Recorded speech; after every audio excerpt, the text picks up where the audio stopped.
Have you ever stood at the edge of a cliff just before sunrise, that sharp cold air biting at your skin, and wondered if you had the courage to jump?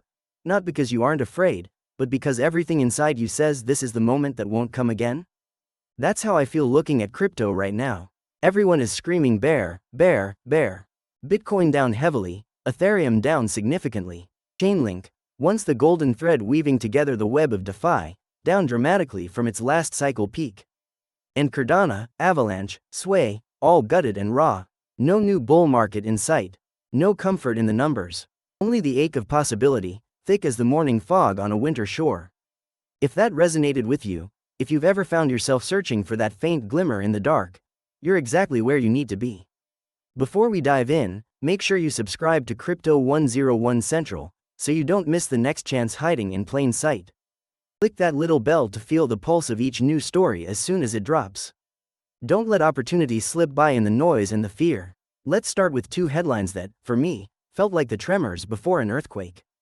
Charles Schwab, that giant castle of legacy finance managing trillions of dollars and serving tens of millions of accounts, now stepping into crypto.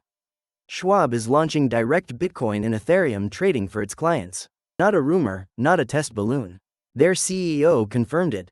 Clients will soon be able to hold Bitcoin and Ethereum directly, with broader access expanding over time. Trillions in capital hovering at the edge, ready to engage. That's more than just a number. That's tectonic plates shifting beneath our feet. But the sound waves ripple further. Massive institutional capital continues to echo through the space. And it isn't just them. From major banks exploring crypto products, to global investors increasingly considering allocation, every conversation I read, every survey I see, the answer to, will you allocate more to crypto? Is yes. And for the first time, even sovereign entities have begun to show interest in Bitcoin as part of reserves. The old system is no longer just observing. It's slowly stepping in. But this isn't about simple numbers or technical analysis, though Lord knows the temptation to disappear behind charts is real. Because the charts are ugly. The pain is raw, fear rules, and with sentiment stuck in extreme fear for extended periods, the longest since major past collapses, there is a sense that maybe this time it's different, and maybe crypto is just destined to fade. But I remember a thread, one so clear it felt like being seen through the static haze. How often we daydream about catching Amazon at its earliest, Facebook at its IPO, Google before its ascent.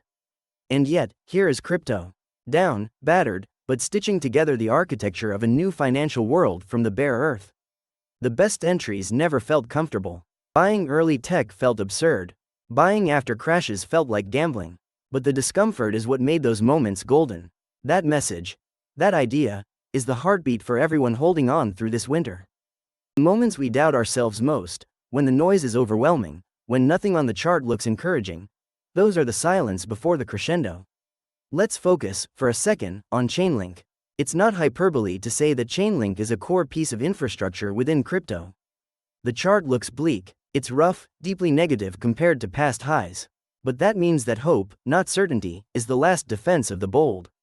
And no, this isn't a call to blindly buy. That would be reckless. But if there is a moment where opportunity begins to form, it isn't when everything looks perfect.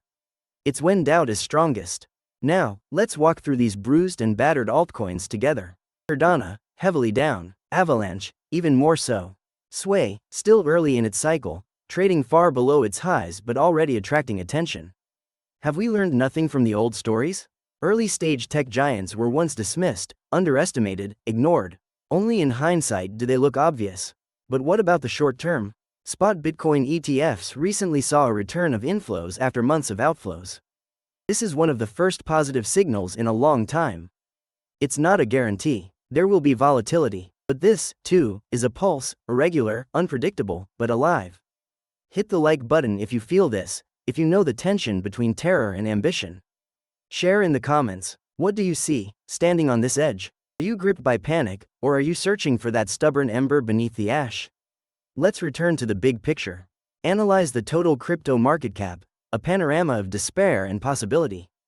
Previous cycles saw massive drawdowns. This time, the correction appears less extreme so far. The collapses feel slightly more contained, the structure more resilient. Could we fall further? Absolutely. Nothing is guaranteed, but the way the market behaves is evolving. I track it obsessively. Every dip, every fakeout, every whisper from the charts, because I want to see this from both ends. I want to be objective, but the heart never is. I won't say this is the opportunity. That kind of certainty doesn't exist. But I will say that discomfort has always preceded major shifts. Now, Ethereum, the largest altcoin, and the first cycle where institutions are truly paying attention. The chart tells a familiar story. Significant corrections, slower recovery, growing anticipation. It hasn't fully broken out yet. But that waiting period, that tension, is often where foundations are built. I see this with Cardano, with Chainlink, with Avalanche, with Sway, each scarred by decline, each questioned. But beneath the surface, development continues. It's as if the forest has burned, but the roots remain alive. If I sound emotional, it's because I am. I have spent countless hours analyzing, doubting, hoping. I feel the exhaustion of holding a belief that seems out of sync with the crowd. But I also know that the best moments rarely feel comfortable. If you are still here with me, still watching, still listening, you are part of that rare group that looks deeper. You are not alone. This space is built by people willing to question, to wait, to endure uncertainty. And I haven't even spoken of one of the most overlooked signals. Set aside charts, narratives, noise, and look at the business cycle. Indicators like PMI, often ignored, have historically aligned with major expansions in risk assets. They don't shout, they whisper, but their consistency over time is hard to ignore. Some believe that after global tensions ease, we could see a broader economic expansion. Not everyone agrees, but if that happens, crypto will likely move with it. So here we are, charts battered, sentiment low, future uncertain. And yet, I remain. Watching, waiting, because sometimes, what matters most isn't certainty, it's persistence. If you haven't already, subscribe to Crypto 101 Central, hit that bell, and stay connected. Watch the other videos, keep exploring, keep questioning. I'll see you in the next episode. Until then, hold tight, question everything, and let possibility be louder than fear.